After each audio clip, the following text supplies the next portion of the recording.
All right, welcome to Hoops Tonight, presented by FanDuel here at The Volume. Happy Saturday, everybody. Congrats on making it to the weekend. By the time you listen to this, I will actually be skiing on the slopes of Mount Humphreys in Flagstaff, Arizona. Very, very excited to get my skis on snow finally this year. Today, we're going to be hitting 6 burning questions for the second half of the NBA season. Good opportunity for us to hit on a bunch of topics on some of the better teams near the top of the league. You guys know the drill. Before we get started, subscribe to the Volume's YouTube channel so you don't miss any more of our videos. Follow me on Twitter at _JasonLT so you guys don't miss any show announcements. And then if for whatever reason you guys miss one of these videos and you can't get back over to YouTube to finish, you can find them wherever you get your podcasts under Hoops Tonight. And last but not least, sports around the country are really heating up to start 2023. Obviously, we just had the College Football National Championship beat down, but we also have the NFL playoffs starting this weekend. My hot take for this NFL playoff run is I think the Dallas Cowboys are going to get beat by the Tampa Bay Buccaneers, and then I think the Tampa Bay Buccaneers are going to get absolutely destroyed the following week. But that's just me as a pessimistic Cowboys fan. But we also got basketball. We got college hoops heating up. And we have the NBA as we head out of football season and into their next 4 months dominating the sports schedule. So obviously I'd like to watch all of these games, but how about we get out of the house and go see some of these games in person? I want you guys to check out Game Time, the fastest growing ticketing app in the United States. Game Time offers amazing last-minute deals to all of your favorite NBA, NFL, NHL, and NCAA teams. And on top of that, they sell last-minute concert and comedy show tickets too. So if you're in California and you want to see the Lakers or the Warriors, Game Time has you covered. If you're in Detroit and you want to go see the Pistons, Game Time has you covered. Or if you want to go see, there's this concert, I think it's in July, that's up in Montana, and it's got a bunch of my favorite singer-songwriters like Zach Bryan's going to be there, and Ryan Bingham's going to be there. Marcus King, one of my favorite singer guitar players, is going to be there. Great place to get tickets for that would be Game Time. Download the Game Time app, create an account, and redeem code HOOPS for $20 off your first purchase. Terms apply. Again, create an account and enter code HOOPS. That's HOOPS for $20 off. Download Game Time today.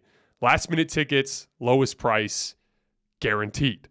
All right, keep it real simple. I'm going to ask the question, then we'll answer them. So question number 1, first burning question for the second half of the NBA season. Who will be the aggressive team at the trade deadline? There are 2 things in particular that I think make this question very interesting. 1, the league is wide open. And for the record, these stats and standings that I'm reading are recorded as of Wednesday. As those of you guys who've been listening know, I went out of town on Friday to go up to Flagstaff to ski.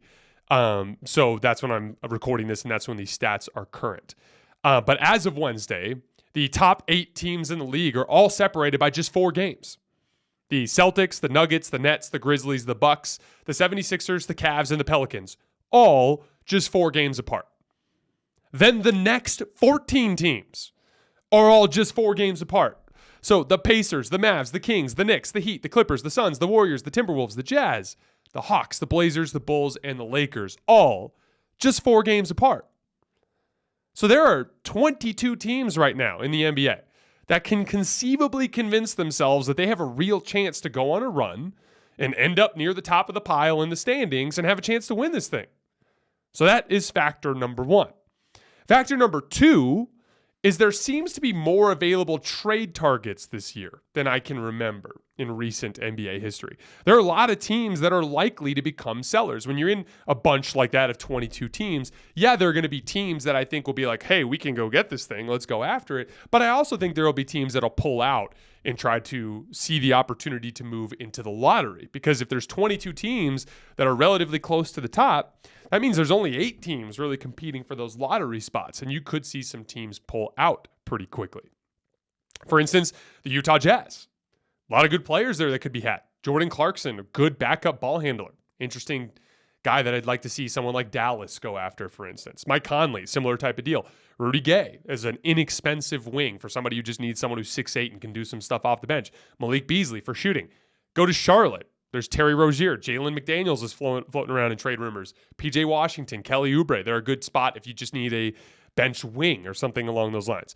Detroit is probably going to trade Bojan Bogdanovic at some point before we get to the deadline. Washington and Chicago in particular are 2 teams that couple more losses before the deadline, and you could see them trying to consider blowing things up. That's Kyle Kuzma and Bradley Beal and Kristaps Porzingis potentially being available. That's Zach LaVine and Nikola Vucevic, maybe even DeMar DeRozan being available. So there's tons of quality NBA players that could be significant ceiling raisers for good teams that could probably be available this year. And 22 teams that are conceivably in range of trying to make a run at this thing. So what that means is I think that it's very likely that we have at least one, if not multiple teams that view this as an opportunity to push their chips in. Now, for the record, that's my favorite ideology as it pertains to roster building. And there's 3 reasons why. 1, razor thin margins. The difference between the best team in the league and the 22nd best team in the league is smaller than it's ever been. When you get into a playoff series in a 7-game series, a player here, a player there could be the difference between you winning and losing. When you're dealing with razor thin margins, talent does matter. And influx of talent could be the difference between you losing in the second round or getting the trophy at the end of the day. Secondly, playoff matchup flexibility. When you get a specific player to address a need, let's say if it's a bench big for a team like Golden State, a shooting wing for a team like the Lakers, a physical wing for the team like the Miami Heat, a backup ball handler for a team like the Dallas Mavericks, all of that gives you additional flexibility in a playoff series in the chess match. It's like putting an additional piece on the board. It increases your options when you're in that setting and you need a move to counter a move that your opponent has made. And last but not least, I think a lot of teams around the league overvalue draft picks.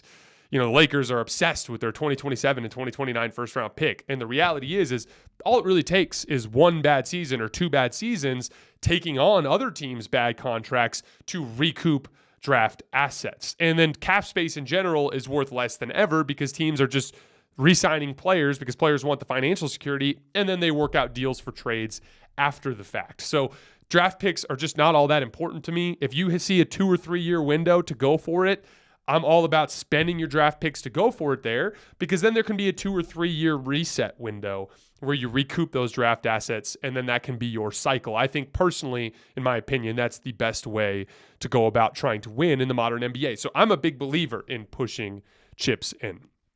So one of these teams is going to say screw it and make a splashy deal at the deadline. It's just a question of who. The specific teams that I think are most likely are the Mavericks, the Lakers, and the Heat, because those are all teams that have excellent high-end star power that need to fix specific personnel weaknesses, so I expect them to be aggressive. We went over those potential deals yesterday. For the Mavs, I'd be looking at someone like a Jordan Clarkson or Terry Rozier. For the Lakers, I'd be looking at someone like Kyle Kuzma or Bojan Bogdanovic. And for the Heat, I'd be looking at someone like Jay Crowder or OG Anunoby because they need someone a little bit more physical. But other teams I keep an eye on, like Brooklyn. It's really thin physically on the wing. Perimeter size is kind of an issue for them. So what if Brooklyn got someone like Kyle Kuzma? That'd be super interesting. The other team I'd be looking at is what about the Phoenix Suns? What if they take Chris Paul for salary filler and a bunch of draft picks with like Cam Johnson as an interesting young player and went to Washington and said, give us Bradley Beal. And let's go at this with Devin Booker and Bradley Beal, Mikal Bridges, and DeAndre Ayton. There's going to be someone that gets wacky at this deadline. I'm just genuinely curious to see who it's going to be. Everyone needs to get better, and that's the best way to do it within the season.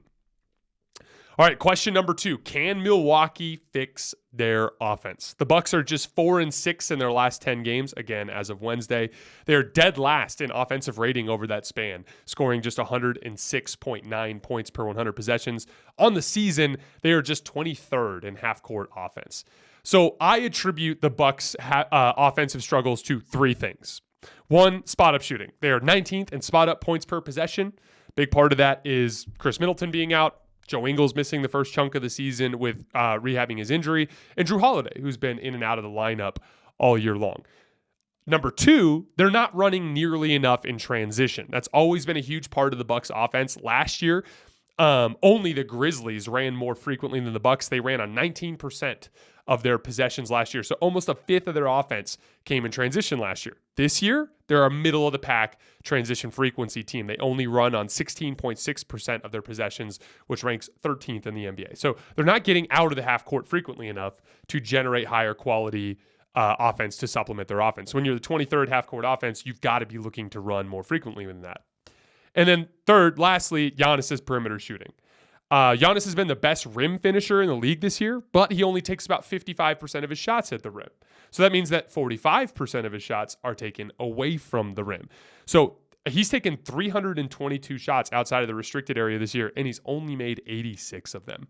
That's 26.7%. Now, as you guys know, as we've talked about Giannis, I don't think Giannis needs a reliable perimeter jump shot as it pertains to the ceiling of the team when they're all healthy, because I think his combination of relentless rim pressure and his ability to pass the basketball is a perfectly fine counter to what he does in the paint. But when the personnel has dipped below a certain point, with Chris Middleton being out, with Jrue Holiday being out a lot, now it's at a crisis point, and Giannis's inability to make perimeter jump shots has stopped him from being able to elevate the team anyway. So I don't think it necessarily matters as far as we evaluate Giannis, but I do think his inability to knock down those shots has been part of the reason why their offense hasn't been very good within this season. Now, here's the silver lining. When Giannis is on the court with Joe Ingles, they've now played together 232 possessions, which is a decent chunk. And in those possessions, the Bucks have an offensive rating of 124, which is amazing. That's how just adding one competent spot-up player and one guy that can do some stuff off the dribble has completely reinvigorated their offense. So now add Chris Middleton to that when he gets into a rhythm, add a healthy Jrue Holiday to that, it starts to get really exciting. Looking at Joe Ingles real quick, he's been a legit secondary ball handler for them. When Joe shoots or passes out of pick and roll this year, the Bucks have scored 67 points on 59 possessions. That's 1.14 points per possession. There are 171 players in the league that have run at least 50 pick and rolls this year, and Joe Ingles is 18th in efficiency on those plays.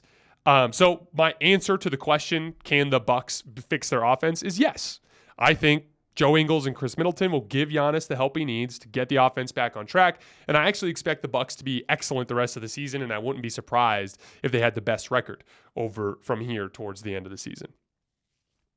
All right, the third question: can Denver fix their defense? The Nuggets are 7th in defense over their last 15 games, which is encouraging. But for the season, they're 22nd in defensive rating. They are dead last in transition defense, according to Cleaning the Glass, and when playing against the top 10 point differential teams in the league. So when the Nuggets play the top 10 teams in the league, they are 24th in defensive rating. That's also according to Cleaning the Glass. So my answer to can Denver fix their defense is no. I think they're capable of manufacturing a facsimile of a passable defense for stretches during the regular season just by competing really hard and by running a smart scheme. But the reality of their predicament is that their best lineup features 3 average to below average defensive players. And 2 of them in particular, Michael Porter Jr. and Nikola Jokic, really struggle guarding in space and in transition, which is a big part of why they are the worst transition team in the league. So inevitably, there's no fix for that. There's no trade for that. Those are your best players. They have to be on the court. When we get into April and May, teams are going to find a way to target them, and it's going to be a problem. The better question is will Denver's offense be good enough to overcome that? And right now, I'm inclined to say no, but I still view them as a contender, so I do think it's a chance that they can overcome that. But NBA history has just told us too many times that if you can't get stops, you can't win. And it's a personnel issue, but it's personnel associated with their best players. So it's not like you're about to start trading them or benching them in favor of defensive-minded players. It's just kind of a flaw in the roster construct at this point. Alrighty, next question. Does Golden State go all in at the deadline? Now, for the record, I think the Warriors are mostly fine. They have some personnel weaknesses. Like I said before, I think they could use a backup big. I think they could use a backup wing. But it's not anything that their core players can't overcome, and I think the vast majority of their problems are associated with effort, and all the metrics show that. You can see that in their road-home splits, and mainly just in big games. In specific settings, when they've really needed to be great, they've been great in defense and in rebounding and in all of those things that they've struggled in as they've racked up losses, particularly on the road. So I think this is just a case of really bad championship malaise, and I'm not particularly worried about it. But the question is, does Golden State go all in terms of trades at the deadline? And it's kind of, my answer is split because I believe they should, but I don't think they will. The case to push all your chips in is that the top tier contenders are all better than last year. Milwaukee will have Chris Middleton and Joe Ingles. They did not last year. Brooklyn is a much better contender this year than some of the options that we had last year. And then Boston, with the addition of Malcolm Brogdon and the improvements of Jaylen Brown and Jason Tatum, they're better than they were last year. Now, the West is still wide open, but the challenge waiting for the Warriors in the finals is going to be very tough. And so I think making a move with the young players for a legit backup big and a legit backup wing just gives you a much better chance to succeed in those environments. And again, let's just make it, for the sake of argument, let's just make it a simple math equation. Let's say that, turns out that you get to the NBA Finals and you're 97% good enough to beat the Milwaukee Bucks at full strength or the Brooklyn Nets or the Boston Celtics. It'd be really unfortunate at that point that you didn't make that trade to where you have that slight edge over your opponent. Again, the idea here is razor-thin margins. And when you have razor-thin margins, pushing your chips in actually could be the difference between you losing and winning. So again, that's just always been my take. Don't like multiple timelines. Don't like planning for the future. In the NBA, quick rebuilds are possible. I would push chips in the middle. But I have a feeling that Joe Lacob is more pessimistic about this. I would imagine that he kind of views it more negatively, as if like the window is closing and his players are getting old. There's been some weird quotes about it. There was a quote from Joe Ingles the other day that was like, yeah, we'll always have Steph, Clay, and Dre as long as they're playing at a high level, which is basically just a fancy way of saying we'll get rid of them when they're not good anymore. So I would imagine Joe Lacob kind of views the young players more as the future and less as assets. So again, I would push all my chips in, but I don't actually expect the Warriors to do so. All right, are the Nets contenders or pretenders? I think this is probably one of the things that a lot of people disagree with me about. I have Kevin Durant as an MVP of the league at this point if the season ended today, and I think the Nets are a top-tier championship contender. I would venture to guess that about half of you probably disagree about the MVP thing, and more than half of you probably disagree as it pertains to the championship contender piece, just because of all the things that have gone wrong with the Nets over the years. So I want to just point out 3 reasons why I believe the Nets are a bona fide top-tier championship contender. Number 1 is playoff execution. The Nets are 3rd in half-court offense and 2nd in half-court defense. So they're top 3 in the static half-court environment on both ends of the floor.